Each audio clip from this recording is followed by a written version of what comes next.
Hi guys, मैं हूं जावेद जाफरी और आप देख रहे हैं YouTube का वन स्टॉप हॉरर डेस्टिनेशन यानी खूनी मंडी। तो अभी सब्सक्राइब करें, बेल आइकॉन प्रेस करें और देखें हर मंडे एक हिला देने वाली हॉरर स्टोरी। कुछ यादें ऐसी होती हैं जिनका जिक्र करने से ही इंसान की रूह कांप उठती है।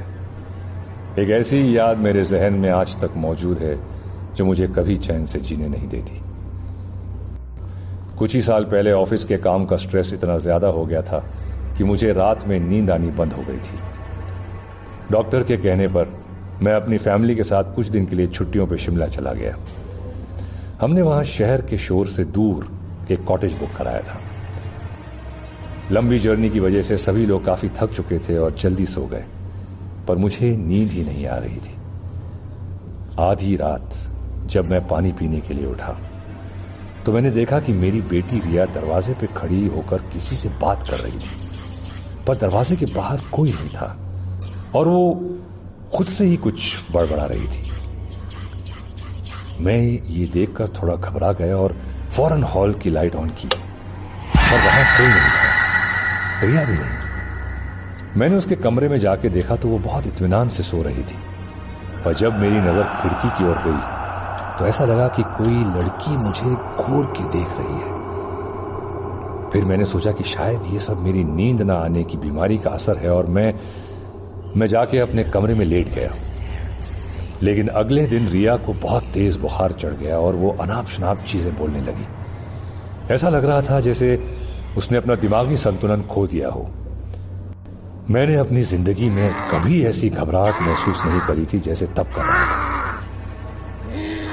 उसे संभाल पाना मुश्किल हो रहा था तो हमने उसे बेड से बांध दिया और नींद का इंजेक्शन देके शांत कराया।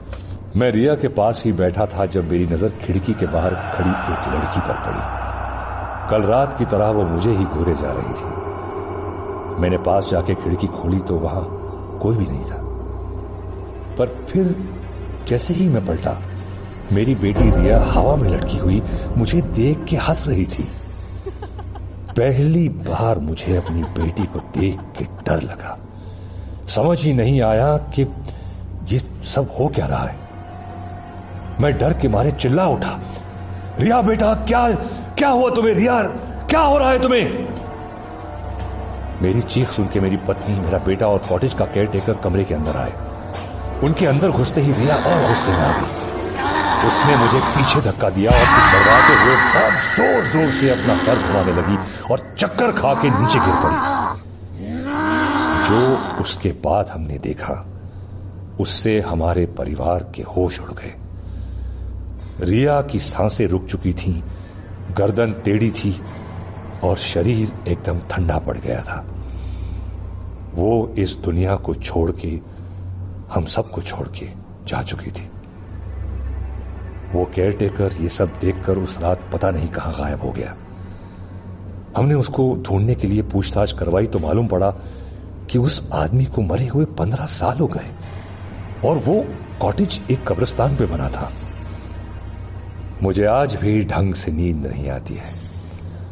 उस दिन से ऐसे लगता है जैसे कोई हर रात मुझे घूर के देख रहा हो। शायद वो कॉटेज वाली लड़की, या वो केयरटेकर, या शायद मेरी बेटी।